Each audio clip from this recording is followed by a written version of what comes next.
Understanding the technology that powers the money is essential. Knowing the business drivers that inspire how the money is made is crucial.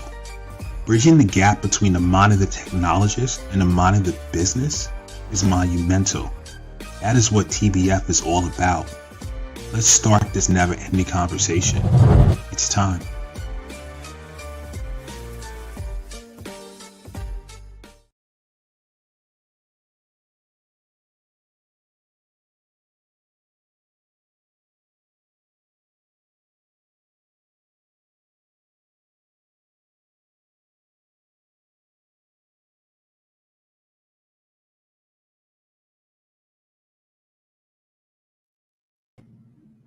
We are back with another episode of the Tech Behind FinTech. I'm your host, Lydia Ofori, and joining me today is Lydia Ofori, founder and CEO of Plainr.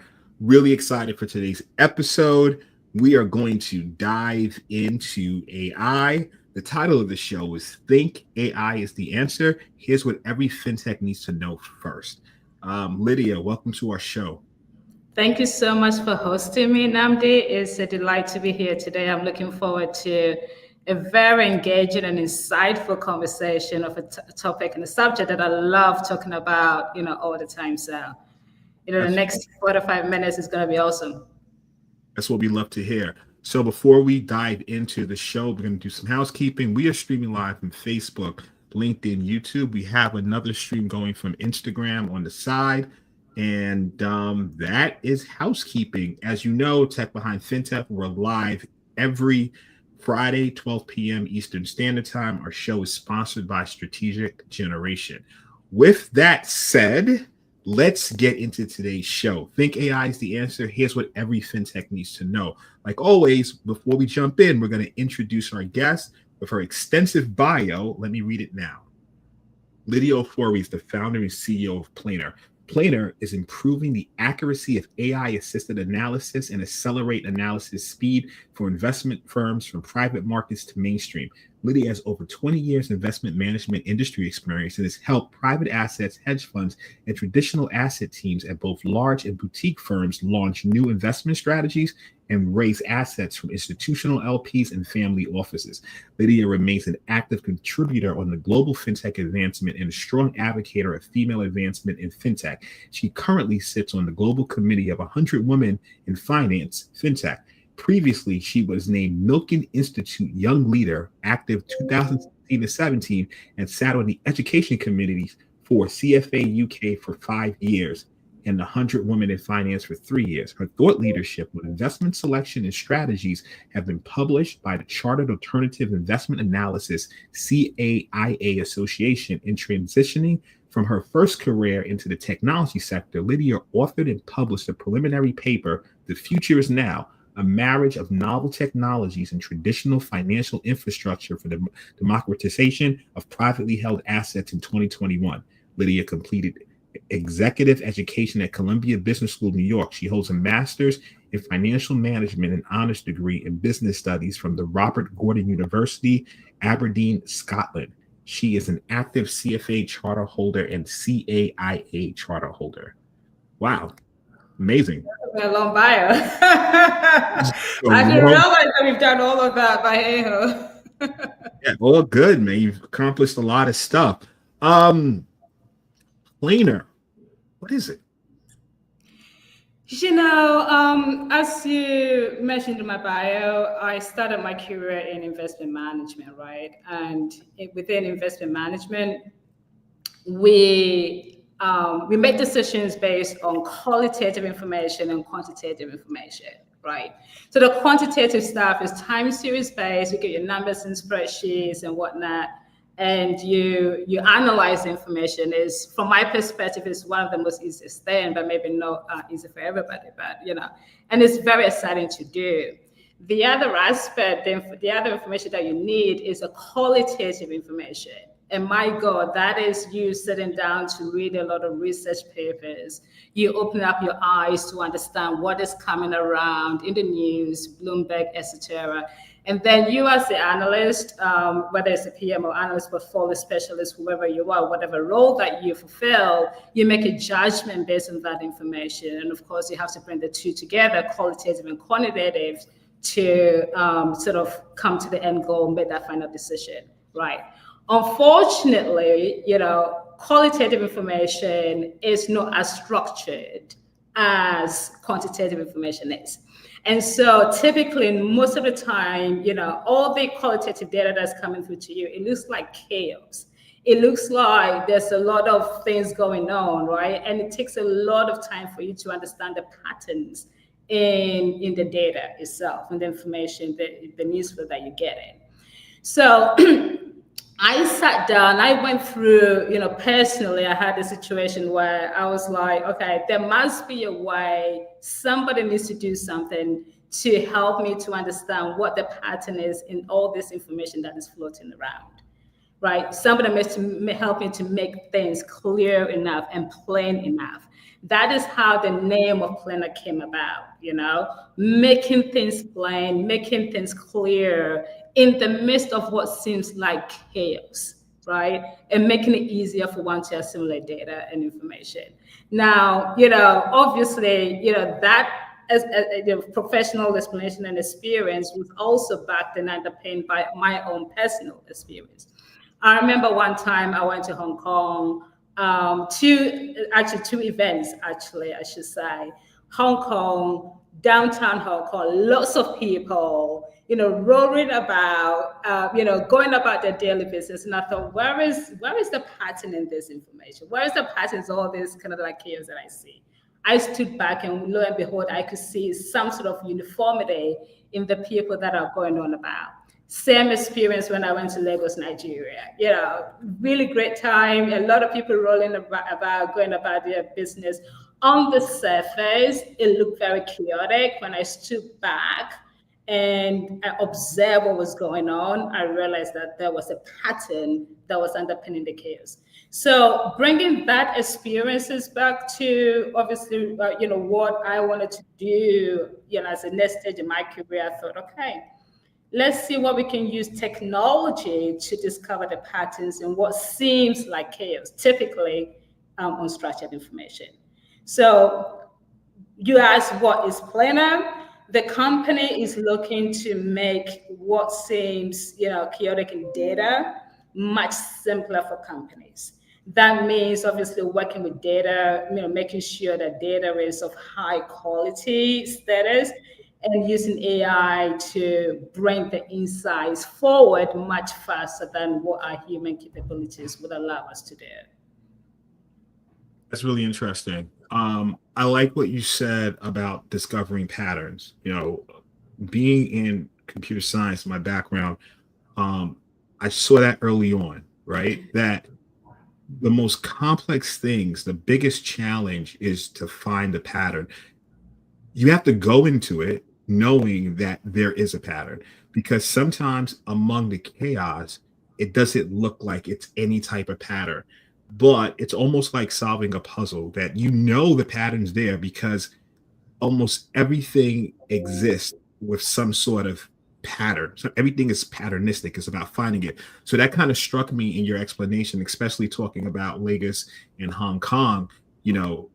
To the outsider, it just may, especially in traffic, it may look chaotic. It may look like you could get into an accident. But if you hopped in back of a cab or some sort of service, they know what they're doing because they've been doing it for a while because they understand the pattern. So that makes sense. How did you? It seems like you were on the side of the business, right? Looking at investment strategies for years. That's your career. How did you make that transition into the technology side and AI, especially AI, which for most is very complicated. It's not straightforward. How did that work? When I made the decision to leave corporate, I'll say corporate career path in investment management, I was still very much connected in a way And I knew that I was making a drastic change. Yeah, I spent probably at the time, it was about 15 years, because the first business that I did was also related to investment management. But I knew I wanted to challenge myself a little bit. But I also knew that I'm going into an industry that I knew nothing about. Technology and investment management is probably, two separate things, right? Although it's kind of like intertwined in a way. I love reading, so going back to this light bulb moment for me, when I thought, okay, we can use technology to help simplify some of the unstructured data that, people like myself used to go through all the time. I needed to set myself up to understand exactly how technology works. So I started basically by, researching, what kind of technologies can help me solve this problem. And that led me to the paper that Google released around BERT in 2018. I came across in 2019. That intrigued me because before that, I didn't even realize that I can have technology to explain the context of a paper to me in natural language format. It's just like a light bulb moment. Me and my crazy kind of wild ideas in my mind. Wild bulb moment, and I went about researching, and I came across the answer in that Google 2008 paper on BERT. So I got intrigued, and I did more research, So it became very clear to me that there is a way and the path forward. Now, for what I wanted to apply the technology for. So you want to do something with AI, you want to do something with transformers, you want to help go back to industry and apply some technology to a use case.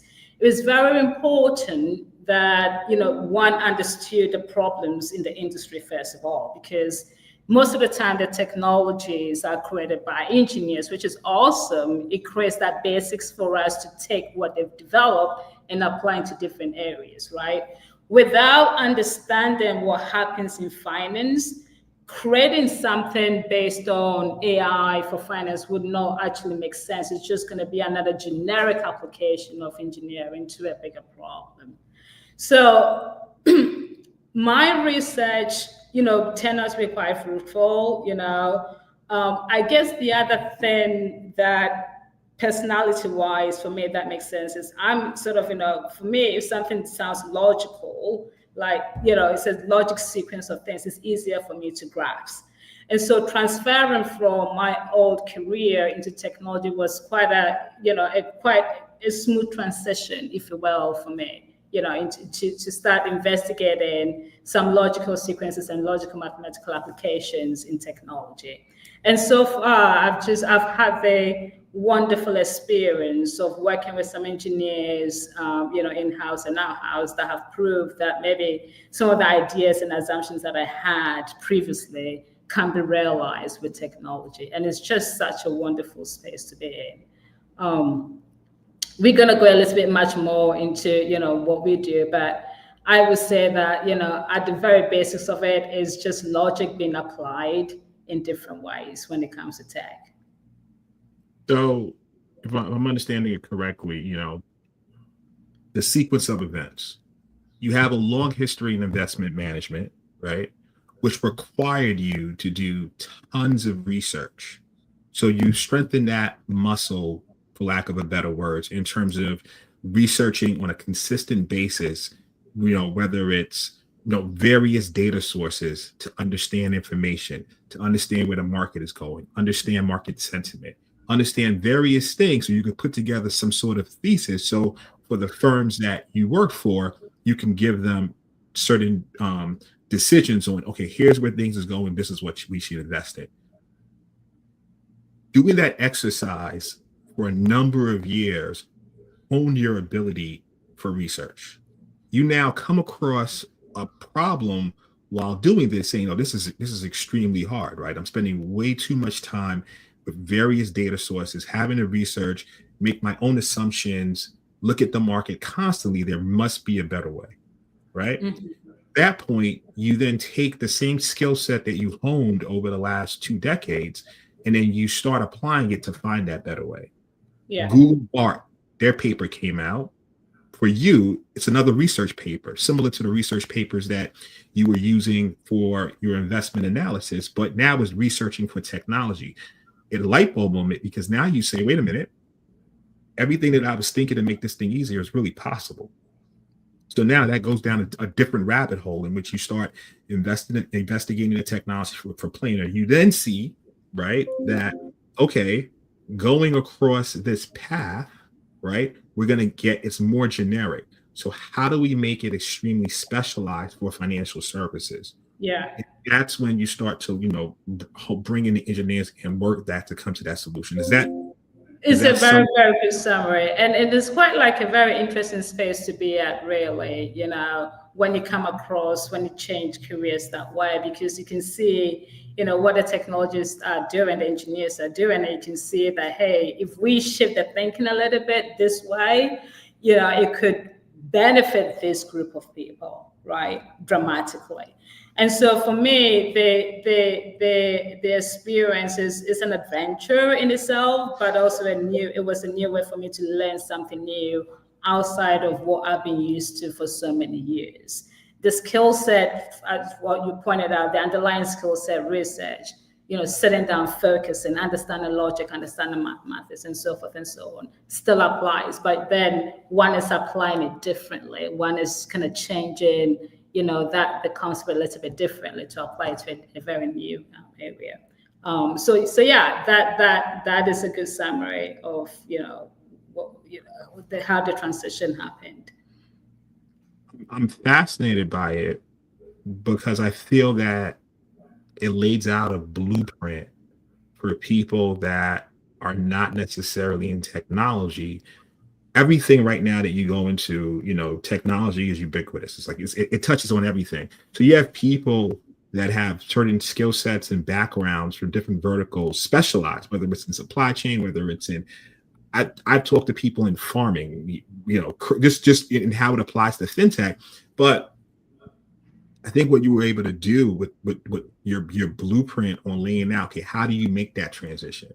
Right. And not only that transition, I mean, it's not like you're putting up a simple website. I mean, you're literally on the cutting edge of what everybody is. It's literally cutting edge. It's bleeding edge. Like even people that are in technology for years don't necessarily have wrapped their head around this particular nuance of AI, machine learning, and all the different facets that come with it. So it's pretty impressive. And for me, the way I translate it in my busy mind is the following, right? When I remember I gave this talk about 3 years ago to the Kaya community.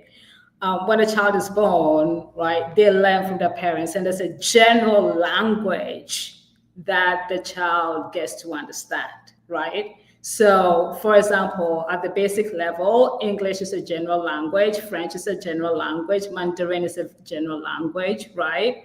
And so similarly, what we've been able to do with large language models is basically being able to codify our general language. Do you see what I mean? But it's like a baby is born, there's like a playing field, there's like a basic thing. The next step is now training the baby to be specialized in some sort of a language. So if the baby is born into a Spanish home, then they become verticalized in learning how to speak Spanish as well as English, right? So my mind and my brain works in different ways. So when I think about the AI, I'm like, okay, engineers have been able to use machine learning and technologies, NLP technologies to help us to codify our common language into something, into technology, into zeros and one behind the scenes. Now, the next step is let's help that engine understand the verticals, okay? And we'll go a bit deeper into that in the next bit, I guess, but understand the verticals, because the language that a financial analyst will speak or investment management will speak is totally different.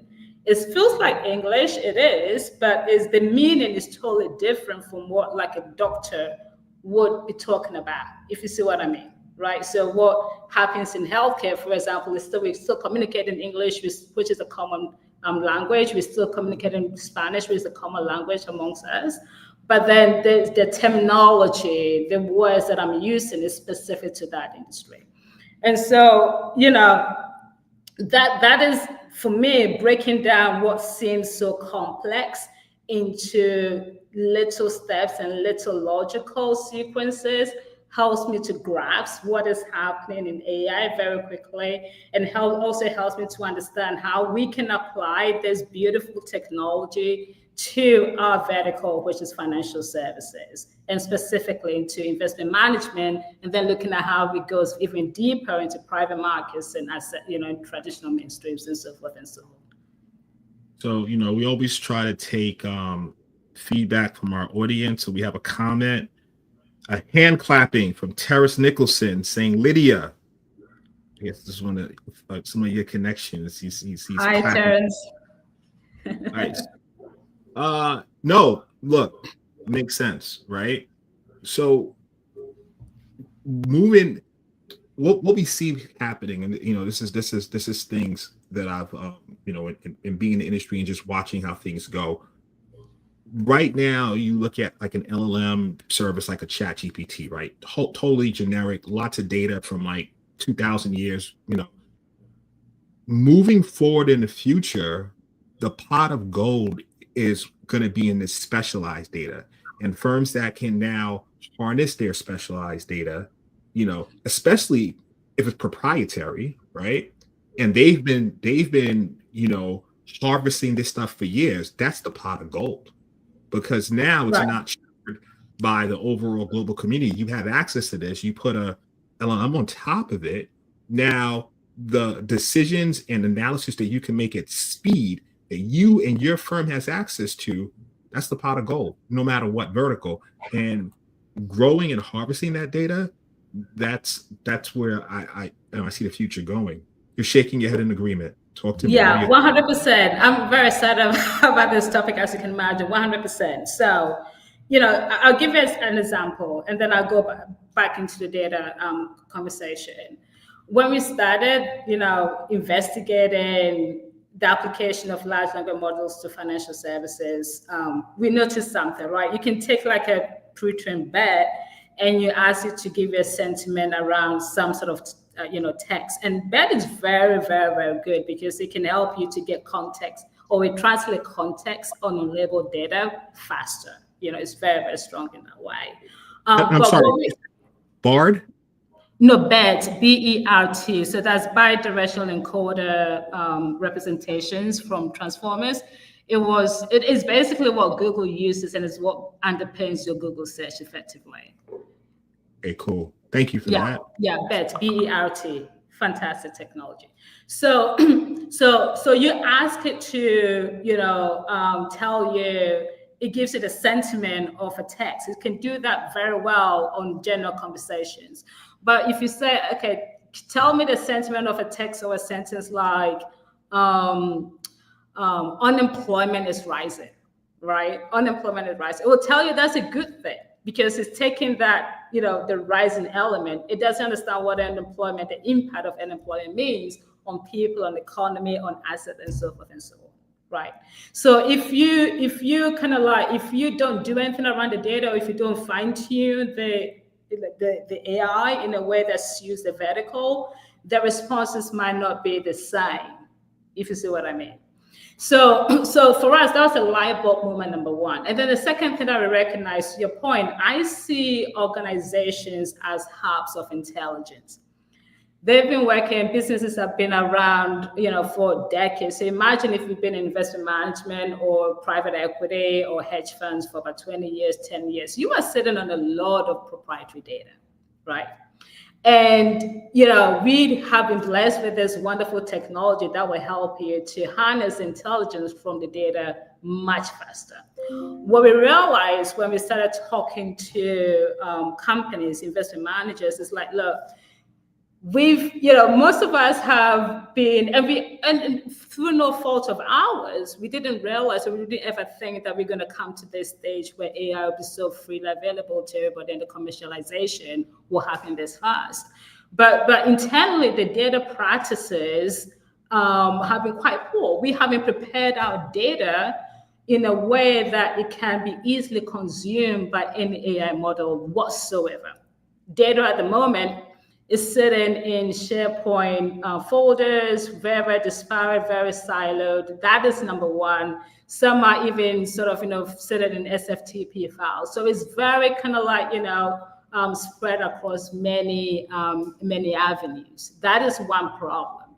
The other problem is that the data haven't been prepared and labeled in such a way that any AI model can immediately consume whatever is sitting in your SharePoint folder or whatever your data hub is and give you some intelligence straight away.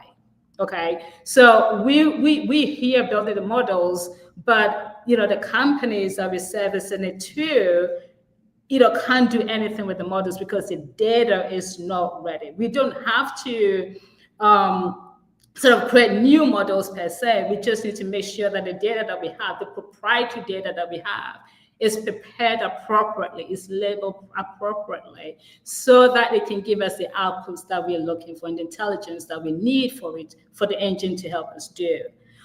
So that is quite the unsexy part of of this whole conversation about AI and finance, because that is the hardest part.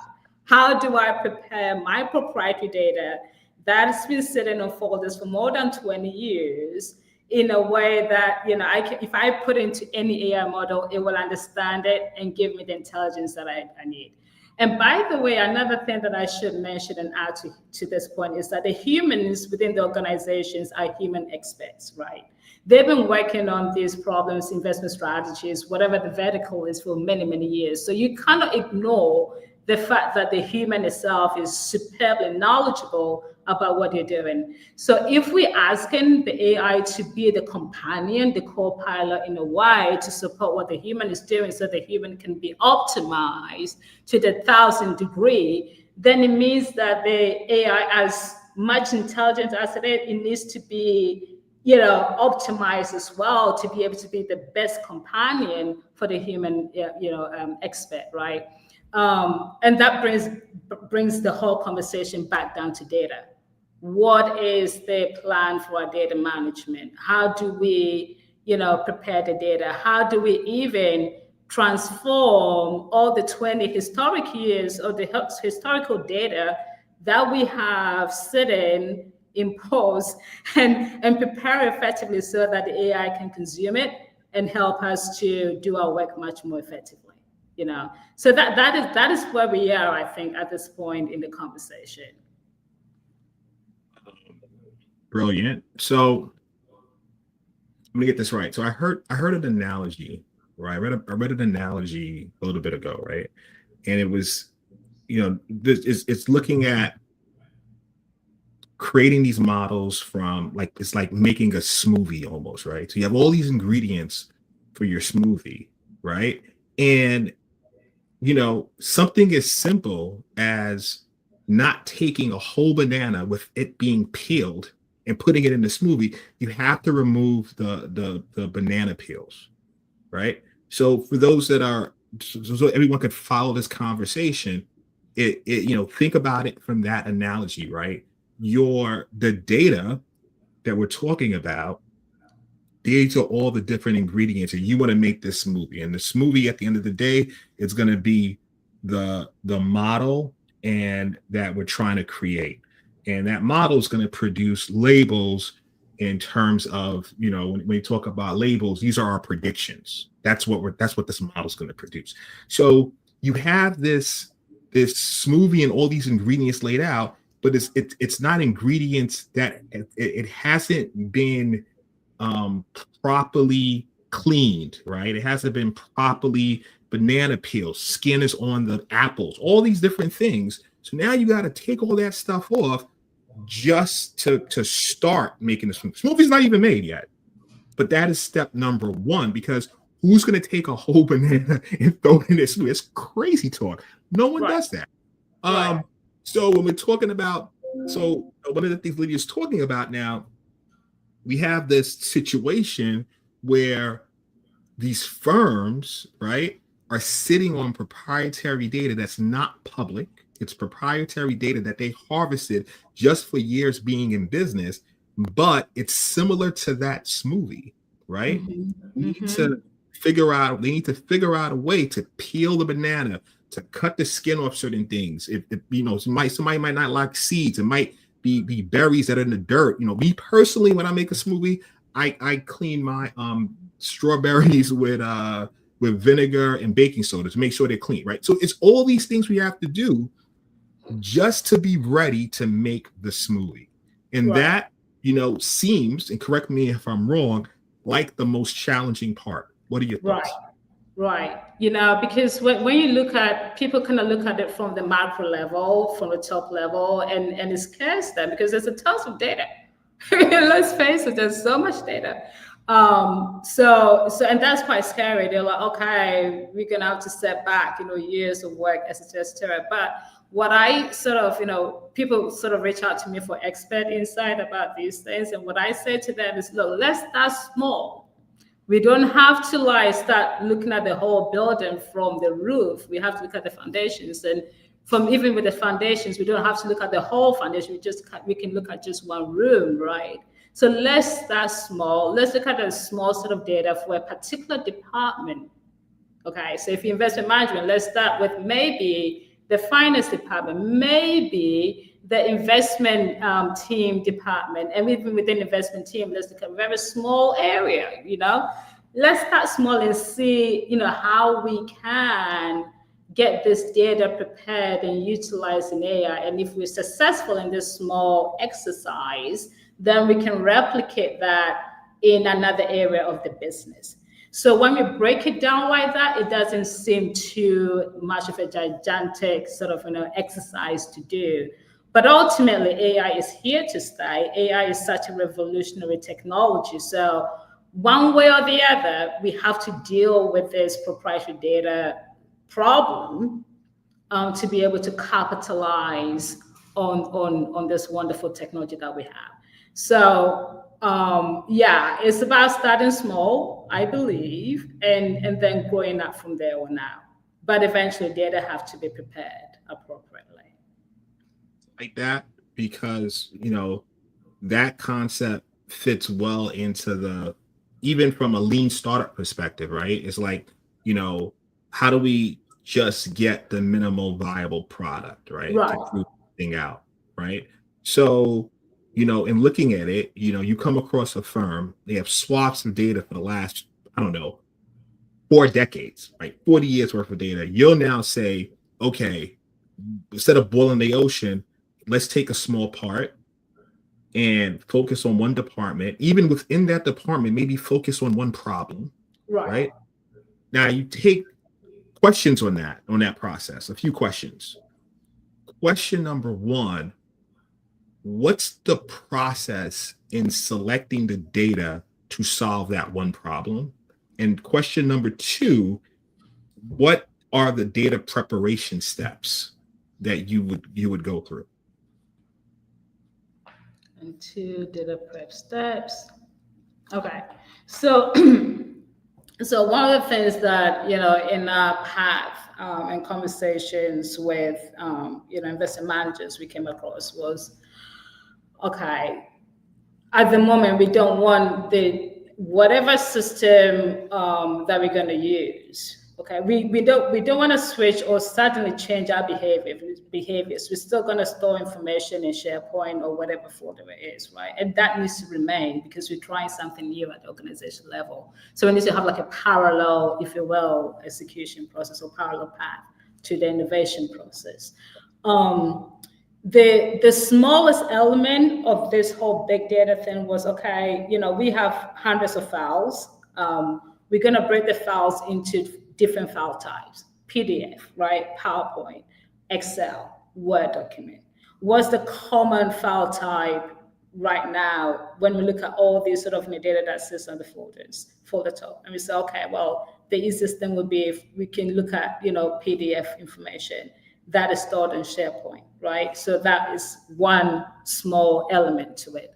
And then the next question problem is, okay, how do we don't want people to be sitting behind a computer and doing a drag and drop from SharePoint to whatever the portal is. So how do we integrate with, SharePoint easily after we've identified a specific location for our test, if you will, MVP area, right? So how do we make that happen very, very effectively in a very secured manner as well?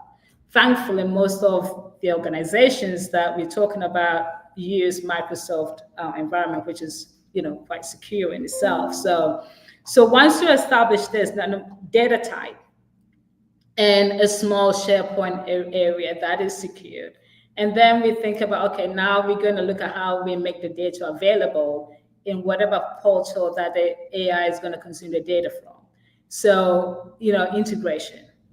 That alone, these small 3 steps that I've mentioned alone solves a myriad of headaches for people. Because now you're freeing somebody else's time. They don't have to sit in for this project to happen. They don't have to be spending time, some analysts are dragging and dropping data, etc.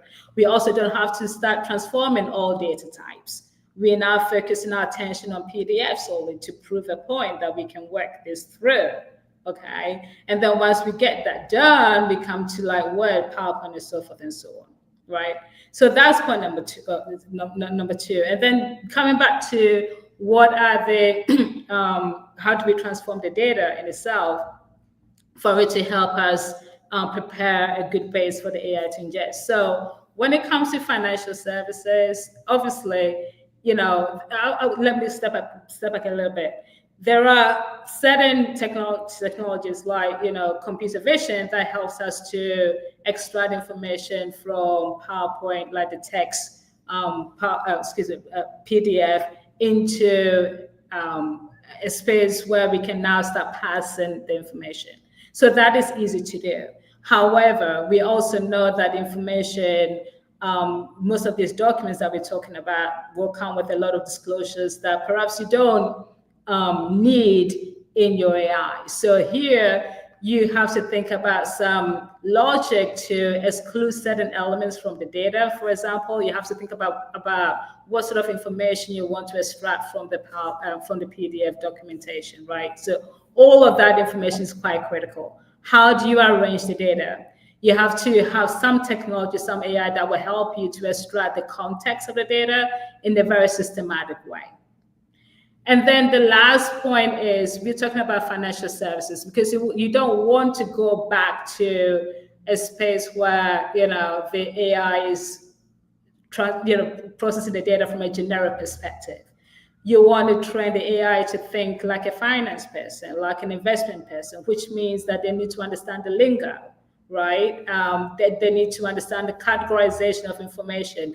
This item here, which is a revenue item, goes under P&L, for example. This information here sits in cash flow. This element that we're talking about here sits here. It belongs to this sector, it belongs to this industry, so forth and so on. So this is where some specialization comes to fore. So you have to have that system where the categorizations and the labeling is appropriate for the industry. And then now you have some sort of I would say a prepared or semi-prepared information sitting in your containers that can be used for further analysis down the line, right? So if you're thinking about an investment manager, if we're doing this exercise for an investment manager, now we've cleared the data, what is the next analysis that we need to do? And let me pause and see if you've got any questions before I go into the analysis bit. Sorry, what did you just say? I said, let me pause and see if there's any questions here before I go into the analysis bit. Oh, no, I mean, you're okay. You're cooking. Keep cooking. Just trying to figure this out. Let's go. And when it comes to analysis bit, so we've managed to do one thing, which is, we've managed to help the AI to give us or translate information or structured data in a natural language form and English, you and I talking, right? Without any structure around it. So we've done that really well. The next thing is for the investment manager, we have to think about patterns in information.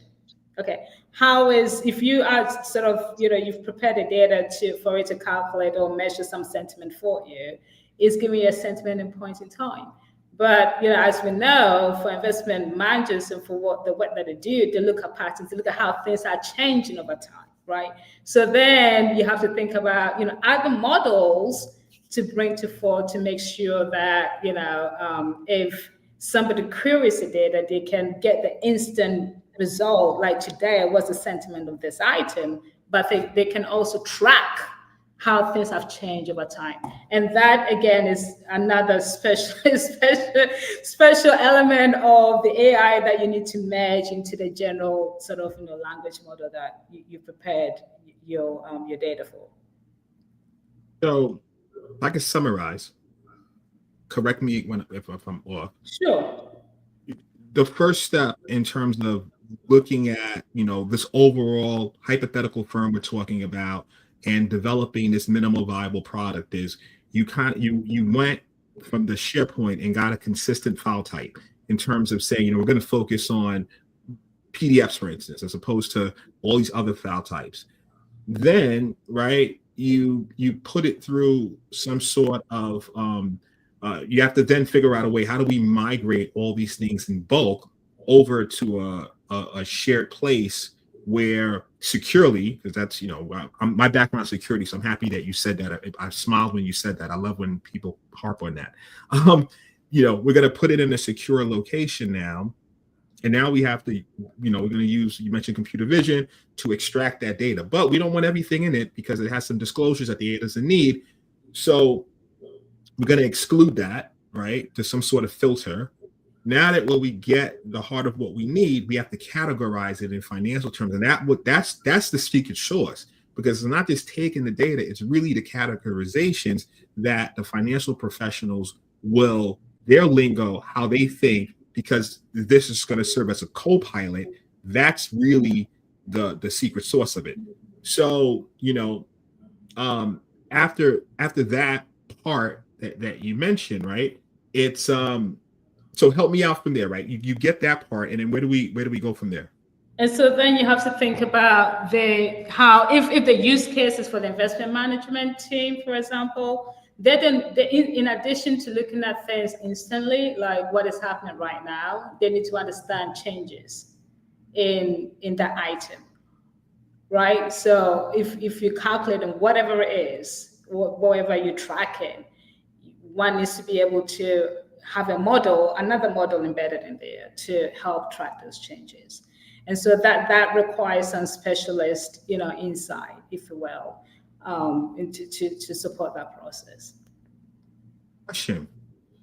When they have this data that's already existing, that's considered historical data, right? So how do you now take the historical and blend it in with the current things that are happening in real time in news? Bitcoin is like, I don't know, 90,000, or it's going to be 1 million too, who knows? Different political stuff happening, right? So you have this historical data that you got from the SharePoint. Now, how do we marry that with real time data? How does that work? Yeah, so for some companies, again, depending, I don't want to give too much of our secrets here, but I'm inquisitive by nature, so I always tell people that I started this show to talk to brilliant people like yourself because I'm curious and everyone else just happens to be watching. So, and so I'm going to keep going in. Feel free to stop me at any point in time, but I'm just on my mind, so we're breaking things down. But definitely. But let's break it down to this fundamental. So the market data that you're talking about is in the same state as your historical and proprietary data. That market data is not prepared, to consume an AI in its raw format. So if you get in the news that you mentioned about the TikToks and whatever, they all need to be processed. So here again, you sort of start with you need to find a way to get that feed and that information in real time, right? And then you take it through that same process as you did with your own proprietary data. And then that gives you like a really beautiful engine of both market information and your proprietary data. But you have to have some sort of a segregation internally, I believe. So you can clearly see that this information came from this external source, right? And by the way, most of the companies will have the rights to use that data. Okay, so if they get a news or whatever, they've got the right to get news to show on their platform. So, but it has to be clean and prepared if you want it to be used in the AI. So consequently, but then internally you have to know what is market, as in what is coming from the stratosphere outside your proprietary data, and what is your own information that is coming in that's been prepared. And then you measure it in a way that, influences your AI, your internal AI. But the bulk of it comes down to data preparation. Even the external data, you have to get it prepared. Okay, so even I've not seen anyone taking information from Reuters and just plug it into the AI engine, expect it to come out with some intelligence. It has to be prepared, and then there's a question as to the frequency of it, right? Because the external information, the market information is in real time. It's happening by the second. How much real-time ingestion do you want your models to have? Because there's also the cost of cloud spend. These things are not cheap, there's that cost if you want to process the models all the time. So there needs to be a balance as to, the urgency of you consuming real information or real-time data into your models, and how much of it you want to bring into your models. Again, it all depends on the end use case. Who is using the environment that you're creating? Looking into the future, right? How do you think that AI can transform not only large institutions, but individual investors? In so many ways. I mean, this is like, revolutionary technology, and I know it has been around for a long time, but we just kind of like open it up, for a lot of people. But I feel like the future AI is going to be in everything, as you know, it's already in everything. But it is going to we've changed the way that we think about things and changed the way that we work, for sure, and change the way that we do, even personal finance, change the way that we're making, decisions. But ultimately, though, it all comes down, even at the personal level, all comes down to your data, right? Which is why you hear Apple, for example, going to introduce AI, if you want, on your phone, so that the AI can learn on your behavior and give you some suggestion, which means your suggestion will be different from my suggestion. It cannot do that if it hasn't got access to what is happening on my phone to give me my personalized information. So in a similar way, for organizations, it boils down to the same thing. But it definitely is the technology that is going to help us to move forward to the next era in industry, I think. Or a fintech just starting to explore AI, what advice would you give them? I strongly believe that, whatever the fintech is building, take the problem to the basics, okay? Because sometimes you don't need whatever you solve, whatever problem you solve. You need AI for certain things, but you don't need AI for everything. Take the problems to the basis, understand what the problem is before you apply the AI on top of it. Okay. The space of in my sort of mindset, the space of you trying to build another foundation model doesn't make sense. But then the space of you trying to get a vertical insight into an area, fine-tuning something for an area makes sense for me. The space of maybe automating certain practices and processing certain things faster makes sense. So the application needs to be new and innovative, I feel like. But ultimately, one needs to bring the whole conversation down to the basic principle of the problem, for it to make sense. What do they say? If you have a hammer, everything's a nail. Right. So yeah, no, totally understandable, right? Right. I know we're about to wrap up soon, so just have some. I want to just get some personal insights from you. What are really respect your journey. I think it was it's awesome. It's still going. It's not like the journey's ended, right? It's still going. Can you share some personal insights and lessons that you learned in this transition from going from traditional the business over to AI and fintech? I feel as though one of the big learning lessons was that, whatever lessons that one learned in the traditional sense in the former career is not lost. It isn't lost, it's just been applied differently. That is the first best wisdom. Sometimes, one forgets that, hey, maybe this problem that one is facing, one has faced it before, but it's in a different form, in a different shape, in a different industry.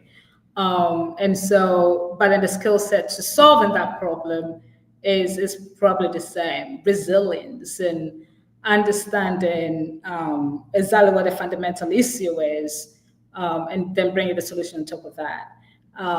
That is one. The other lesson that I learned is that one has to sort of position oneself to understand that you're learning something new. So I had to do that. So I didn't come from, hey, I know everything. I came from, hey, this is really interesting. And I'm looking to really learn and understand how things work before I can even apply myself. And so the first couple of years in my transitioning, that's what I did, right? So understanding how things work here before we can even fly. Versus coming in thinking that we know how things work and we're just going to make it sort of, jump and run with it straight away. So that is something that I learned. And then I think, the third thing was patience and understanding that the journey is a little bit longer than one would have hoped, After all, it took me quite, I spent so many years in the previous career that, and it's the same mentality here that, things are not going to happen immediately, but the beginning stages is actually creating a great foundation for me to be able to, do something great in this new industry too.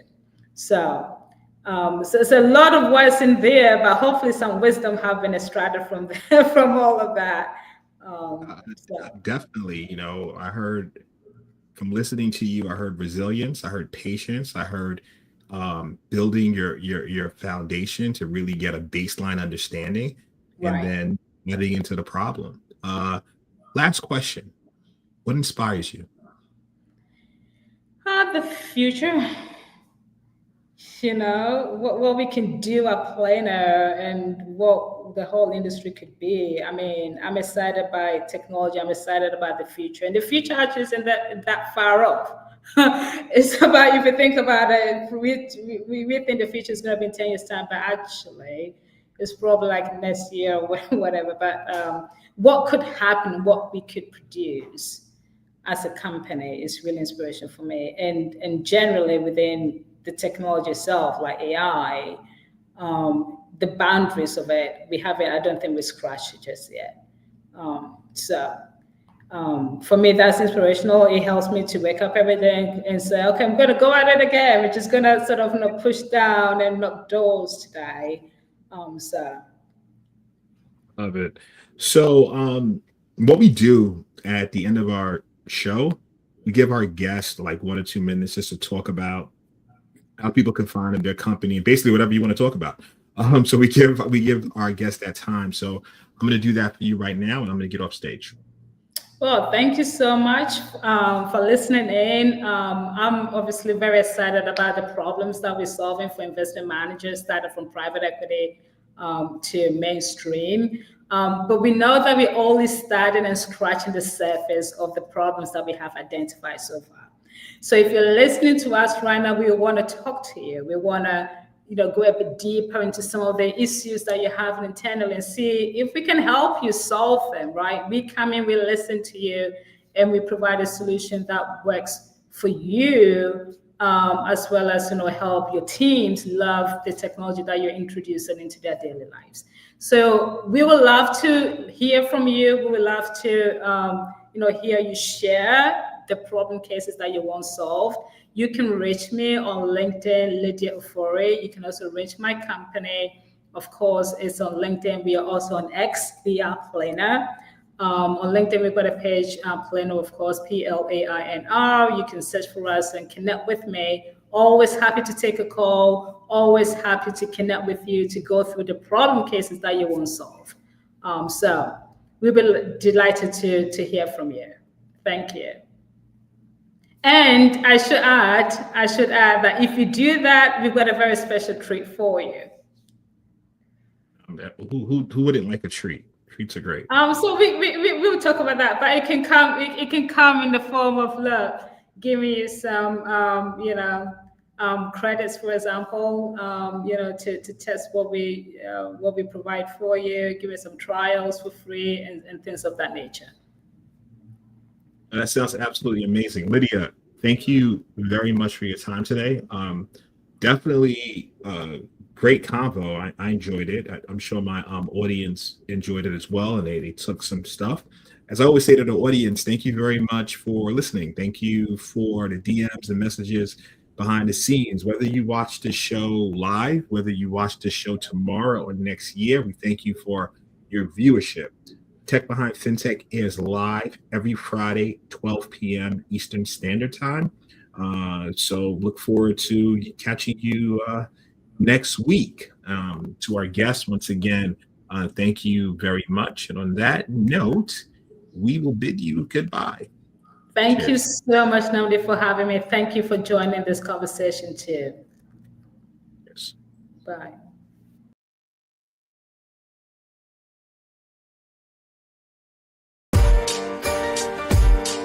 Understanding the technology that powers the money is essential. Knowing the business drivers that inspire how the money is made is crucial. Bridging the gap between the mind of the technologist and the mind of the business is monumental. That is what TBF is all about. Let's start this never-ending conversation. It's time.